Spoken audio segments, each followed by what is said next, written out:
তই ক'ৰ পৰা ওলাই আহিছ? কেইটা মানুহৰ কণ্ট্ৰিবিউশ্যন আছে তোৰ? সৰু সৰু ল'ৰাবোৰ মৰিছে, সৰু সৰু ল'ৰাবোৰ মৰিছে। ক'বা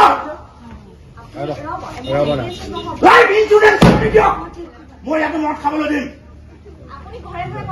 চবত বন্ধ কৰিছো, চবত বন্ধ কৰিছো। শুনা শুনা, মোক কুৱেশ্যন নকৰিব। মটৰ বেপাৰী বৰ বিক্ৰী কৰা চালা অসমীয়া, তহঁতে অসমীয়া বুলি নিজকে ক'ব আহিছ।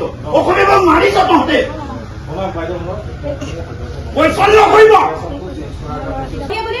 মদৰ বেপাৰ ইয়াত নচলিব।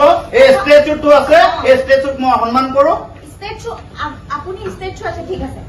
মই আপোনালোকৰ কথা নাপাতো, হেৰি কৰো। মই এই ৰংঘৰ কাহিনী মোৰ ৰাজমাই হয়, ৰাজমাই বন্ধ হ'ব লাগিব, বন্ধ হ'ব। নহ'লে চব পেলাই দিম। ৰাজমাই আপোনাৰ চৰকাত যাওক, চৰকাত গৈ পিনে মদৰ বেপাৰ কৰক। ইয়াত কি কৰি আছে? ইয়াত মাইকী মানুহ মৰিব, মতা মানুহ মৰিব। যাওক চৰকাত, চবত বন্ধ কৰি আছো। নিউজ চবত কৰি আছো, দিনে ৰাতি লাগি আছো। সমগ্ৰ অসমে গম পাইছে যে অসম চাহ জনজাতি ছাত্ৰ সন্থা অৰ্থাৎ ডিমু শাখাই ইতিমধ্যে মদৰ ওপৰত জোৰদাৰ প্ৰক্ৰিয়াৰে আমি ইয়াতে প্ৰতিবাদ কৰি আছো, দাবী জনাই আছো যে মদৰ বেপাৰবোৰ বন্ধ হ'ব লাগে। ইতিমধ্যে ৰাজমাই দাঁতি কাষৰীয়া এটা ঘন জনবসতি অঞ্চলত ইয়াৰ পৰা কেইফুটমান আঁতৰত বিৰছা মুণ্ডাৰ ষ্টেচু আছে আৰু ইয়াতে এটা দেশীয় সুৰাৰ বিপণী খুলি ৰাখিছে।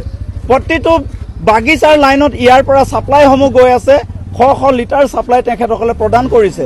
আমি ইতিমধ্যে অসম চাহ ছাত্ৰ সন্থাই এই মুহূৰ্তত আহি আমি বিপণীৰ অনাৰক বন্ধ কৰিবৰ কাৰণে দাবী উত্থাপন কৰিছোঁ।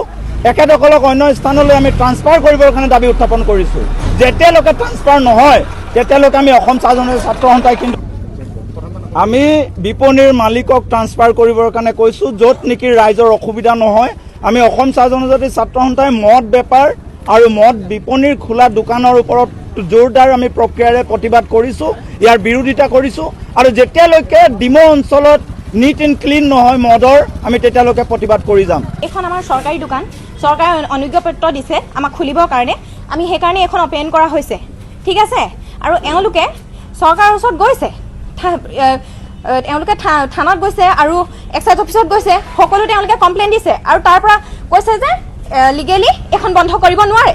কিন্তু এওঁলোকে বাৰে বাৰে আহি মানসিকভাৱেও টৰ্চাৰ কৰিছে যে এইখন বন্ধ কৰিব লাগে, ভাঙি দিম, কিবা কৰিম, তেনেকৈ ফোনৰ যোগেৰে।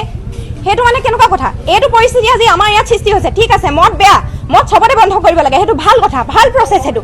কিন্তু এইটো পৰিস্থিতি আজি যিটো পৰিস্থিতি এই দোকানখনৰ সন্মুখত হৈছে, প্ৰত্যেকখন দোকানৰ সন্মুখত, মদৰ দোকানৰ সন্মুখত হ'ব লাগে। তেতিয়াহে আমাৰ অকল এখন দোকানেই নহয়, এখন দোকানৰ ওপৰতে টাৰ্গেট কিয়? প্ৰত্যেকখন দোকানৰ ওপৰতে এইটো পৰিস্থিতি হ'ব লাগে, চবতে ছাপা বন্ধ হ'ব লাগে। যদি এইখন দোকান বন্ধ হ'ব লাগে, এইটো চবতে হ'ব লাগে। এইটো চৰকাৰে বহুত অনুগ্ৰহ কৰিছোঁ মই যে এইখন আপোনালোকে ওপৰৰ পৰা অৰ্ডাৰ দি আছে যে বন্ধ কৰিব নোৱাৰে। এওঁলোকে লিগেলভাৱে প্ৰচেছ হৈ গ'ল, চব এওঁলোকে কথা বতৰা পতাৰ পাছত হ'ল যে এইখন বন্ধ কৰিব নোৱাৰে। সকলোৱে মিলি মেলি আলোচনাত বহা হ'ল, তাৰ পিছতো এওঁলোকে টৰ্চাৰ কৰি আছে যে বন্ধ কৰিব লাগে। ঋতুৰাজ কলিতা মোৰ স্বামী, তেওঁৰ নামত আছে।